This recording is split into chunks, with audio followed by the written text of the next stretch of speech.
Okay, सो अब आते हैं क्वेश्चन नंबर 6। हम लोग पढ़ रहे हैं issue of debentures.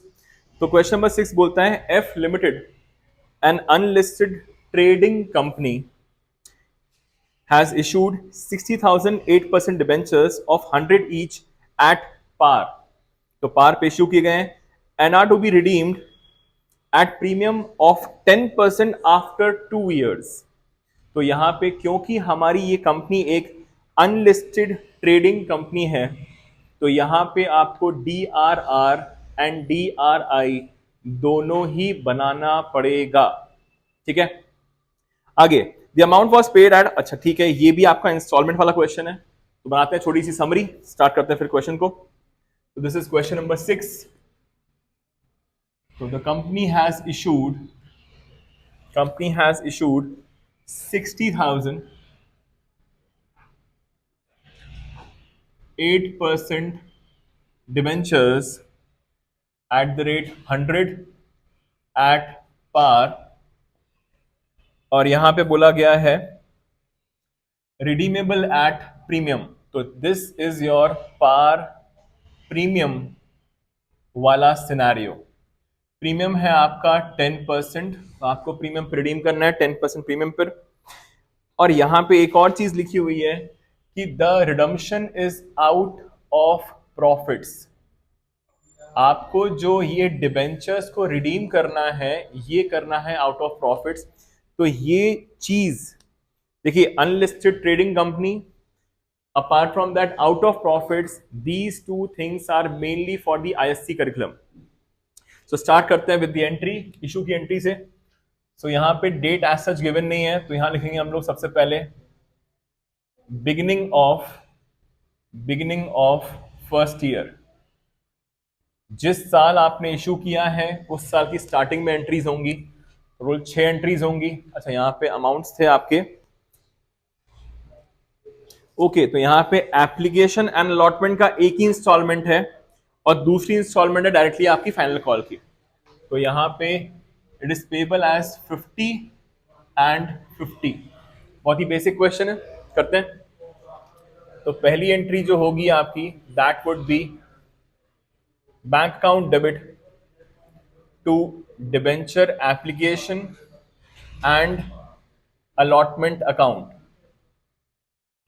Debenture application and allotment account, आपके पास इकट्ठा पूरा अमाउंट आ जाएगा एक बार में। यस, कितना अमाउंट आएगा, कितना आएगा? 30 lakhs and 30 lakhs। Next entry होगी आपकी debenture application and allotment account debit. अब देखिए, आपको बताया मैंने कि जब भी डिबेंचर अलॉटमेंट होता है उसी पे आप ये लॉस और प्रीमियम को बुक करते हो। तो इसी में, क्योंकि आपका फर्स्ट में ही आपका एप्लीकेशन अलॉटमेंट दोनों हो रहा है, तो यहां पे हो जाएगा आपका debenture application allotment account debit 30 lakhs, loss on issue of debentures account debit to 8% debentures account and to premium on redemption account। सो ये होगी आपकी एक एंट्री। सो यहां पर डिबेंचर एप्लीकेशन अलॉटमेंट में आ गया 30 lakhs। लॉस जो आपको हो रहा है वो हो रहा है 10%, क्योंकि आपको 10% प्रीमियम पे रिडीम करना है। 10% ऑफ व्हाट? 100 रुपीज का। तो 100 रुपए का 10% is 10 rupees multiplied by 60,000, you will get how much? It's a loss of 6 lakhs। 6 lakh का लॉस है आपका, और 6 lakhs आपका यहां पे भी आ जाएगा 30 लाख के आपके यहां पे आ गया। सो ये हो गई आपकी पहले इंस्टॉलमेंट की entry, that is your application and allotment. Next होगी आपकी debenture first and final call account debit to 8% debentures account. So यहां पे अगेन 30 lakhs होगा। So this is 30 lakhs and 30 lakhs। Next entry would be for the bank, पहले आपने due की entry कर ली, अब बैंक की entry, bank account debit to debenture first and final call account. आपके पास 30 लैक्स आने थे, 30 लैक्स आपके पास आ गए। सो ये खत्म हो गई आपकी इशू की एंट्रीज। Is that okay? अब जैसे ही इशू हो जाता है उसके ठीक बाद हम लोग को यहाँ पे क्योंकि लॉस हुआ है तो इसको राइट ऑफ करना पड़ेगा, इसलिए देखना पड़ता है do we have the security premium, no we don't. So यहाँ पे इसको राइट ऑफ करने के लिए we will take the help of statement of profit and loss debit to loss on issue of debentures account. So यहाँ पे we had a loss of 6 lakhs, तो ये कंप्लीट हो गया आपका 6 लैक्स एंड 6 लैक्स। तो ये हो गई आपकी एंट्रीज खत्म for the issue as well as for the writing off the loss. अब जैसे ही आपका ये खत्म हो जाता है, यहां पे बोला गया है कि हम लोग को रिडीम करना है आफ्टर 2 इयर्स, 2 साल के बाद रिडीम करना है हम लोग को। तो इसका मतलब ये है कि फर्स्ट ईयर के एंडिंग में ही we will have to make the DRR। अब क्वेश्चन में एक और चीज लिखा हुआ है, आउट ऑफ प्रॉफिट्स। ओके, ये खत्म हो गया है आपका CBSE के हिसाब से। अब हम लोग जो चालू करेंगे that will be for the ISC curriculum. So क्योंकि आउट ऑफ प्रॉफिट्स रिडीम होना है, तो आउट ऑफ प्रॉफिट्स के लिए जो आपका DRR डिबेंचर रिडम्पशन रिजर्व बनता है वो बनता है 100%, 100% ऑफ द फेस वैल्यू। सो यहां पे जो एंट्री होगी that would B this is end of first year.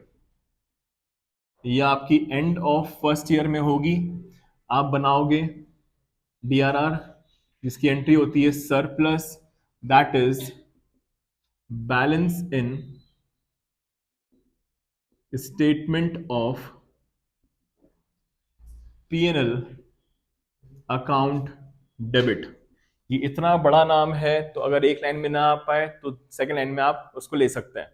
तो it is surplus, that is balance in statement of profit and loss account debit to debenture redemption reserve account, 100% of the face value. तो आपके debentures हैं 100 रुपए का एक, 60,000 मतलब 60 लाख, 60 लाख के debentures हैं, 60 लाख का ही आपका DRR भी बनेगा, 60 lakhs एंड 60 lakhs। ये बन गया आपका DRR। ठीक है, अब इसके बाद जिस साल में आपका रिडम्पशन होता है उसी साल के कौन से महीने में बनता है आपका? अप्रैल के महीने में आप बनाते हो DRI। So DRI is basically on the first month of second year. Second year के फर्स्ट मंथ में आपको बनाना होता है DRI। Now what is DRI? DRI is debenture redemption investment. This investment is made in specified government securities as per the Companies Act। ठीक है, तो यहां पे इसकी एंट्री जो होती है DRI की, that is debenture redemption investment account debit to bank account, ये आपको बनाना है DRI। नाउ DRI बनता है हमेशा ही 15% ऑफ द फेस वैल्यू। तो 60 लाख रुपए का आपका फेस वैल्यू है का 15% विल गिव यू 9 लैक्स। तो 9 लाख रुपीस का आपका बन जाएगा DRI। 9 लैक्स का बन गया आपका DRI। अब आएंगे हम लोग end of second year. Second year के एंड में हमारा पहला काम होता है to sell off the DRI। तो DRI को बेचने के लिए हमारे पास बैंक में अमाउंट आएगा, तो entry would be bank account debit to debenture redemption investment account and we will receive 9 lakhs। हमारे पास 9 लाख रुपीस आ गए। हम लोगों ने बनाया था डीआरआई, डीआरआई बेच दिया, हमारे पास अमाउंट आ गया। अब हम लोग पहले रिडीम करेंगे। रिडम्पशन की एंट्री होती है आपकी 8% डिबेंचर अकाउंट डेबिट। अब क्योंकि अगेन ये भी आपका प्रीमियम पे रिडीम हो रहा है, सो यहां पे एंट्री होगी 8% debenture account debit premium redemption account debit to debenture holders account. यही अमाउंट हम लोग पे कर देंगे अपने डिबेंचर होल्डर्स को। सो यहां पे फेस वैल्यू थी हमारी 60 lakhs की, 60 lakhs ये पे करना है, और 10% हमारा प्रीमियम था जिसके हमने लायबिलिटी क्रिएट करी थी 6 lakhs, ये हो गया। अल्टीमेटली वी हैव टू पे ऑफ 66 lakhs। इसके बाद डिबेंचर होल्डर्स को हम लोग ये अमाउंट पे ऑफ कर देंगे। तो entry would B debenture holders account debit to bank account and we will pay the amount along with premium of 10%। सो ये हो गया आपका रिडम्पशन की एंट्रीज कंप्लीट। इसके बाद जो हमने DRR बनाया था, डिबेंचर रिडम्पशन रिजर्व 60 lakhs का, वो ट्रांसफर हो जाएगा आपके जनरल रिजर्व में। इसके बाद एंट्री होगी आपकी debenture redemption reserve account debit to general reserve account. आपने 60 lakhs का बनाया था, यही 60 lakhs आपका ट्रांसफर हो जाएगा जनरल रिजर्व में after the redemption entries. So with this we have completed our question number 6 as well. Thank you so much.